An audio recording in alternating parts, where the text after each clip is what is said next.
Bagaimana kalau kita punya utang dengan seseorang? Ternyata orangnya itu nggak tahu meninggal atau nggak tahu di mana. Pokoknya kita nggak tahu aja orangnya di mana. Bagaimana cara pengembaliannya? Yang pertama kita urut dulu ya. Satu, kalau kita punya utang wajib bayar. Itu kaidahnya dulu yang harus kita cermati.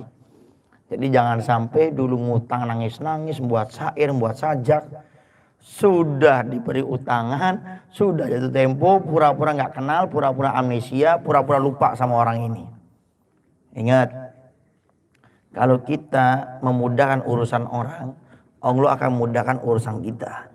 Tapi di saat kita mempersulit urusan orang, Allah akan lebih mempersulit urusan kita dunia sampai di akhirat.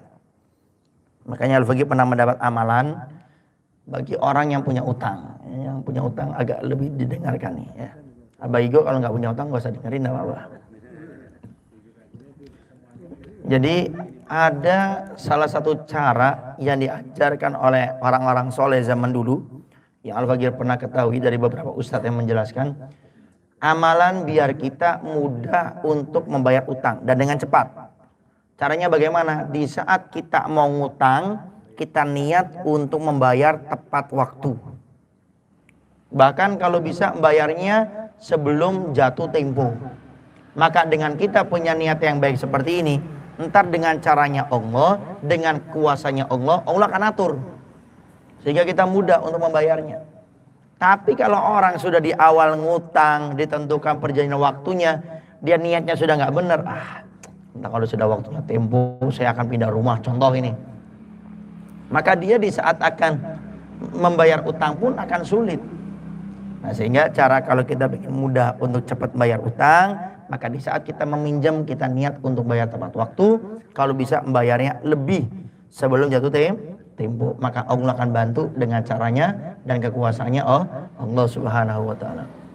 Nah, sehingga kalau kita punya utang, orangnya itu nggak tahu meninggal atau nggak tahu di mana, maka kita berikan kepada ahli waris. Dan tolong kalau kita berikan sama ahli waris harus jelas. Ada hitam di atas putih, materai, jelas. Kita nyerahkan uang jumlah sekian kepada keluarga orang ini. Kemudian dibawa tanda tangan jelas apa semuanya. Kenapa? Takutnya ternyata orangnya masih hidup.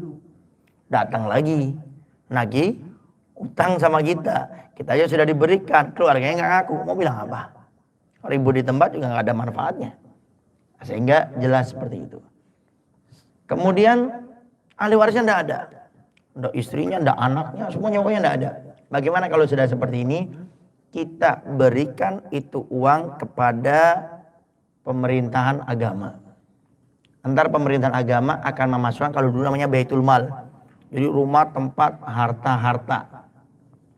Di antaranya orang yang meninggal dunia tidak ada keluarganya, itu masuk ke Baitul Mal.